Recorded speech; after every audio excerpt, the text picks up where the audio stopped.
전해드렸습니다만 삼성 이재용 부회장의 신병 처리 여부가 곧 결정될 것으로 보입니다. 최순실 국정농단 특검 수사 상황 자세하게 알아보겠습니다. 여상원 변호사 나오셨습니다. 안녕하십니까. 안녕하세요. 네. 특검팀이 이재용 부회장 빠르면은 오늘 구속영장을 청구한다. 이렇게 지금 전해지고 있습니다. 어떻게 예상을 하십니까? 그 특검팀도 지금 고심을 많이 하고 있는 것 같습니다. 이게 두 가지 점이 있는데요. 최순실 국정농단인데 결국 삼성에 대한 어떤 뭐 이렇게 수사로 지금 초점이 옮겨진 것 같은 느낌이 들거든요. 예. 그래서 초점이 본래 특검이라는 게 원포인트 수사인데 이거는 전방위적인 수사, 그중에서 삼성을 겨냥한 게 아니냐.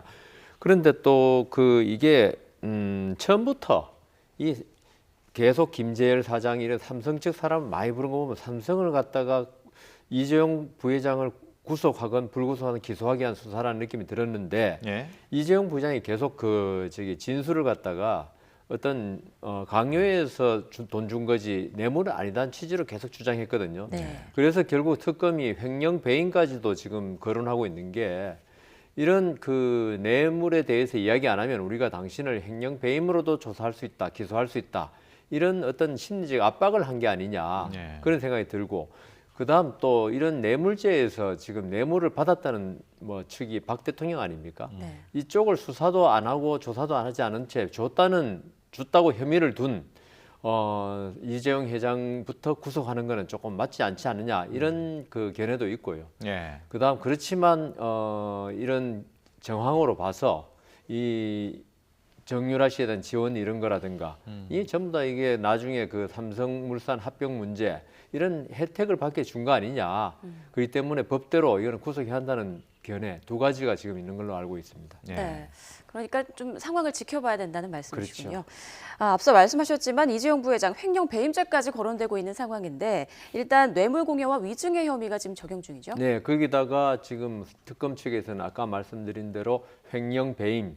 그러니까 왜냐하면은 지금 이재용 부회장이 회사 돈 200 몇십억을 정유라 씨의 승마 지원 했다면 이게 과연 삼성 측에서 어떤 이사회 결의라든가 적법하게 나온 거냐 그게 아니다라고 보는 거죠.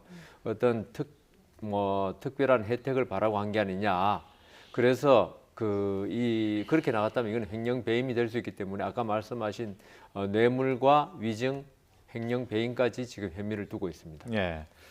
삼성 측은 계속해서 대가성이 없었다 뭐 이렇게 네. 주장을 하고 있는데 네, 예. 특검이 과연 대가성이 있었다고 입증을 할 수 있을까요? 글쎄 이 부분은 이제 대통령이나 이재용 부회장 전부 다 대가성에 대해서 부인하고 있는 입장입니다. 그거는 진술로서는 진술을 받아낸다는 건 지금 힘들 것 같고요. 네. 예. 다만 이제 정황 왜냐하면 정유라 씨나 최순실 씨 이런 데 대한 특별한 지원과 승마 지원과 그 다음 있었던 삼성물산 합병에 국민연금이 찬성해 준 거 예. 이게 과연 연결된 거 아니냐 그러니까 인과관계에 있는 거 아니냐 이렇게 해서 이제 특검에서는 뇌물죄다 그러고 한쪽에서는 강력히 부인하고 우리는 특히 이재용 부회장은 대통령의 지시에 우리가 거부할 수 있겠느냐 그러면 이건 뇌물은 되는 거 아니거든요. 어떤 네. 오히려 강요나 협박의 피해자가 되는 거지. 네. 이 때문에 서로 지금 팽팽히 맞서고 있는 형편입니다. 네. 네. 또 이재용 부회장이 좀 진술을 번복하거나 임원진들과 말이 엇갈리는 부분이 있다는 말씀도 해주셨는데요. 예.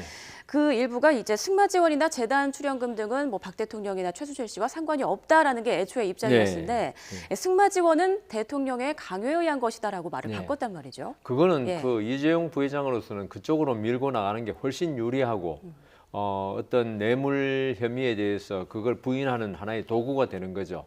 왜냐하면은 박 대통령의 지시가 있었다는 게 이 말은 뭐냐 하면 결국은 압박이다 이렇게 지금 주장하는 거에 하나죠. 네. 만일에 이게 뇌물이라면 지시보다도 서로 간의 어떤 부탁과 이를 부탁을 들어주는 대가로 돈 주는 게 되니까 뇌물이 될 수 있는데 일방적인 지시였다. 그리고 나는 거기에 청와대의 지시에 거부할 수 없었다. 그러면 자신은 피해자라는 이야기죠. 국조특위에서는 일단 이재용 네. 부회장을 위증죄로 고발을 했습니다.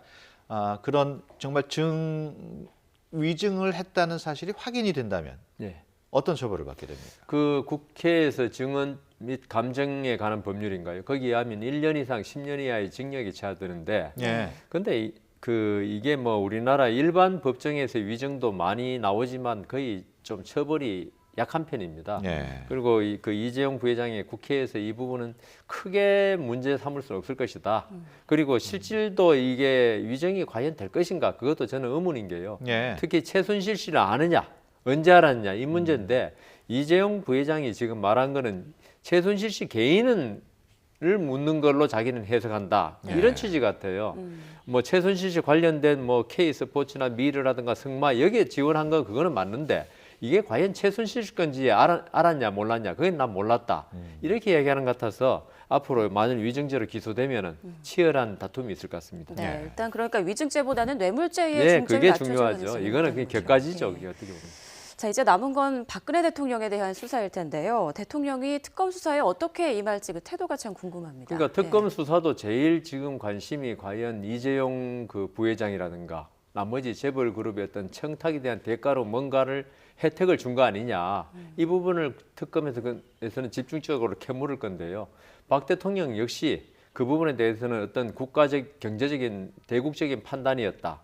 어떤 그 경제적인 국가를 위해서 한 것이다. 국민을 위해서 한 것이다. 이런 식으로 계속 나가면서 어떤 특혜를 준 거는 전혀 아니다. 이렇게 나올 것 같습니다. 그러니까 이 뇌물 부분은 딴 건 모르겠지만 강력히 부인할 것 같습니다. 예. 그래도 박 대통령이 특검 수사에 적극적으로 협력하겠다 예. 이런 말은 했단 말이에요. 예, 그러니까 지금 우리 그 현재 재판에 뭐 증인들 나와서 현재 재판에 협조하는 모습 보이지만 나와서 전부 다 하는 말은 뭡니까? 모른다는 겁니다. 예. 박 대통령에 대한 수사가 본격화된다면 청와대 압수수색 어떻게 보면 불가피할 것 같습니다. 네. 그렇지만 과연 청와대 측에서 압수수색에 동의할지 어떻게 보십니까? 청와대의 어떤 그 시설이라든가 이런 건 국가 기밀에 해당하는 게 많습니다. 솔직히 네. 뭐 지하 뭐 벙커가 있다는 이야기만 들었지. 그런데 이게 수사기관이지만 국가 기밀을 갖다가 그런 군사적 기밀을 다룰 수는 없는 거거든요. 예. 이 때문에 청와대 측에서는 이 국가 기밀 이런 걸 이유로 압수수색을 거부할 수 있고요. 거부할 때 과연 수사관들이 일반 범죄인 같이 그 뭐 문을 따고 그 소방관을 동원해서 문을 따고 들어갈 수 있는 이런 데는 아니거든요. 네. 그래서 결국 압수수색은 아주 하더라도 청와대 측에서 그 허용하는 범위 거기에서 말수있기 때문에 아주 좀 그 저기 색깔이 바래는 압수수색이 될 것 같습니다. 예. 또 대기업 특혜 의혹 수사와 관련해서는 이제 삼성 다음에 SK와 롯데가 그 대상이 될 거다 이런 얘기가 나오고 있습니다. 또 안전수석의 휴대전화가 네. 또 공개되지 네. 않았습니까? 어떻게 보십니까? 그러니까 지금 네. SK에 관한 거는 2015년 8월 13일이죠. 예. 그 김창근 그 뭡니까 그 CPR 팀장 그분이 아주 감사합니다라는 취지의 그 은혜를 잊지 않겠습니다. 그리고 SK 임직원들은 저 감사하고 있습니다. 그리고 그날 몇 시간 후에 최태원 회장의 사면이 발표됐고요. 그다음 또 그러면서 2016년 1월 4일 날 다시 안종범 수석이 그 은혜 잊지 않겠습니다. 났고 그러면서 최태원 그러니까 SK 측에 111억 원을 또 미르재단 등이 기부했거든요. 네. 결국 그러니까 이게 전부 다 그 어떤 최태원 회장의 사면 복권에 대한 대가로 어떤 111억 원 받은 거 아니냐 이러고 있고 그다음 그 반면에 SK 측에서는 우리는 뭐 이게 포함되어 있길래 의례적으로 인사한 거다 하는데 예. 좀 의심이 가는 면은 많죠. 롯데는 반면에 이제 저기 면세점 예. 거기에 관해서 계속적으로 이야기 탈락했지 않습니까? 네. 2015년에 그러다가 이게 면세점이 다시 저기 신동빈 회장과 대통령이 독대하기 5일 전에 예. 이게 그 롯데의 그 면세점 이야기가 나오고 그다음 그 평창 동계올림픽 그 파트너가 되죠. 롯데가.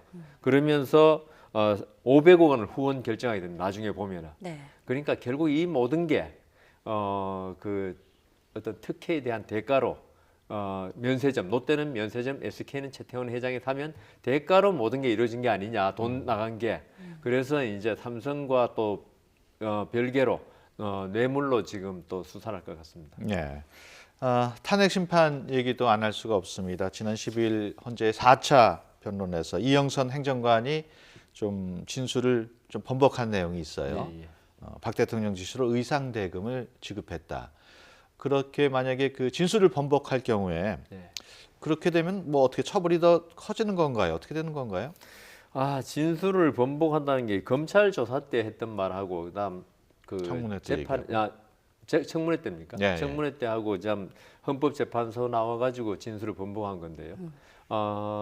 저기 그 청문회 때 조사 그거는 그대로 위증으로 고소하면 하는 거고. 예, 예. 그다음 4차 변론. 예, 그렇죠. 네. 헌법재판소 나와서 한 건 그게 또 틀리다면 위증이 되는 건데요. 예. 근데 말이 틀리면 양쪽 다 위증으로 아마 고소를 한다면 근데 또 문제가요.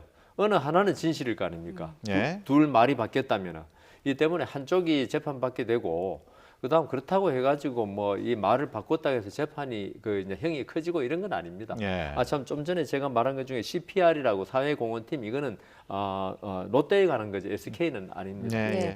자, 그러면 이영선 청와대 비서관과 윤전추 행정관이 뭐 사전에 말을 맞춘 것처럼 예. 대통령에 대한 의혹을 좀 두둔하는 듯한 그런 행동을 보이고 있다라는 말들이 있는데요. 어떻게 예. 보십니까, 이 부분에 대해서? 제 생각에 윤전추 행정관하고 이영선 행정관을 같은 날 본래는 불렀습니다. 예.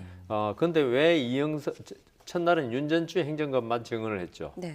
그러면은 그 이영선 행정관이 나올 때까지 한 며칠간 그 윤전추 행정관의 증언을 전부 다 그 분석하고 거기에 맞춰서 증언하기로 했을 거란 말입니다. 이 때문에 뭐 당연하죠. 이거는 이분들이 누구의 사람입니까? 대통령의 사람입니다. 아직. 네. 이분들이 대통령을 위해서 그 어떤 증언을 갖다가 조금 뭐 이렇게 진실에 맞지 않는 증언을 할 거는 당연히 예상되는 거고 저희들도 재판할 때 있죠. 어느 원고가 신청한 증인이 있지 않습니까? 예. 이 사람이 한 말을 원고의 말의 주장에 그 맞는 증언으로 잘 보질 않습니다. 어차피 그렇게 하게 돼 있기 때문에 그래서 그 헌법재판소에서도 이 그 두 분의 말을 가지고 대통령 그날 지금 세월호 7시간을 주로 이 두 분을 통해서 알려고 한 건데 그걸로 뭐 대통령 말이 맞다 틀리다 하지는 않습니다. 그런데 그 핵심 증인들이 계속 불출석하면서 예, 예. 과연 탄핵 재판이 제대로 이루어지겠느냐 이렇게 우려하는 목소리도 나오고 있어요. 어떻게 보십니까? 당연하죠. 그리고 대통령 측에서는 이 탄핵 재판을 뭐 결론이 어떻게 되든 뭐 지금 1월 달이라든가 2월 달에 걸면 이게 또 대선과 연관이 되지 않습니까? 예. 이런 상태에서 그 탄핵 재판은 그래도 할 수 있는 데까지는 끄는 게 유리하다고 판단을 분명히 했고 예. 그래서 이 핵심 증인들 안종범이라든가 이분들은 불가피하게 강제 구인이 되고 하면 몰라도 예. 본인의 의사로는 안 나와서 안 나오면 재판을 이번에도 바로 16일로 연기되지 않습니까? 예. 안종범 수석 이런 그 증인 신문이 이런 식으로 계속 가면은 헌법재판소가 이분들의 증언 없이 또 재판하는 것도 조금 모양이 안 좋거든요. 재판은 길게 갈 수밖에 없습니다. 네, 예. 또 헌재는 아주 강행하는 분위기입니다. 예정이 없던 특별 기일을 잡았는데요. 이렇게 되면 다음 주에 이제 주 3회 재판이 열리게 되는데 이게 아주 이례적인 거라고요. 뭐 헌법재판소는 그렇게 할 수도 있습니다. 네. 일반 법원은 이제 법정이란 게 그 수많은 재판부가 한정된 법정을 같이 쓰기 때문에 일주일에 3회 하고 싶어서 못 하는데 네. 헌법재판소는 이 전원재판부밖에 없고 이 재판부가 법정 하나 쓰는데 자기 매일 열어도 되는데 3일이라는 거는 좀 이제 증인이라든가 이 청와대에 대한 압박용이다. 예. 왜냐하면 이게 3일 하더라도 있죠. 증인 안 나오면 또 못 하는 거예요. 아무리 3일을 하더라도 매일 해도 안종범 수석이 계속 증인 안 나온다. 어떻게 하겠습니까? 그래서 이거는 헌법재판소의 어떤 의지를 보여주는 거지 이게 실제로 또 재판이 그렇게 진행됐느냐하고는 별개 문제입니다. 예. 헌법재판소가 그 정윤회 문건에 대해서도 그 청와대 외압 의혹을 네. 심리하겠다 이렇게 나오고 있는데 네. 그럴 경우에 그게 탄핵 심리에도 좀 영향을 미치겠죠. 당연히 영향이 미치죠. 우리가 그때 정윤회 문건 나왔을 때 이게 그때 속된 말로 찌라시에 불과한 거고 예. 그리고 초점은 이게 문건 유출이 누가 했냐 그걸로 가버렸는데 예. 지금 이렇게 나타난 최순실 씨 사정을 보니까 당연히 정윤회 씨도 국정에 농단한 거 아니냐, 네. 국정농단한 거 아니냐 이런 의심이 나올 수밖에 없고 그렇다면 최순실 씨의 국정농단과 더불어 이 대통령이 제대로 그 국정을 국민의 뜻에 맞게 했느냐 이 의심을 할 수밖에 없지 않습니까? 예. 이 때문에 헌법재판소로서는 이 부분이 뭐 아주 주요 쟁점은 아니지만 이 부분이 만일 입증이 된다면은 대통령의 탄핵 사유에 더 불리해지는 건 확실하죠. 네. 이 탄핵 심판이 언제 결론 나느냐에 따라서 이제 대선 시기도 정해질 네. 텐데요. 지금 국정 공백이 계속되는 것도 참 문제지 않습니까? 그렇죠. 게다가 또 박한철 소장 임기가 이달 31일까지란 말이죠. 네. 이 점 등을 감안해서 좀 속도를 낼 것이다. 심판 결론이 이달 안에 날 수도 있다라는 얘기도 나오고 있는데요. 불가능해 보입니까? 제 생각에 어떻습니까? 국민의 그 희망과 예. 이 원칙대로 하면 그렇게 돼야 되겠지만은 7분이 재판하는 게 돼야 되겠지만 현실적으로는 좀 힘들다. 또 그 헌법재판소로서는 있죠.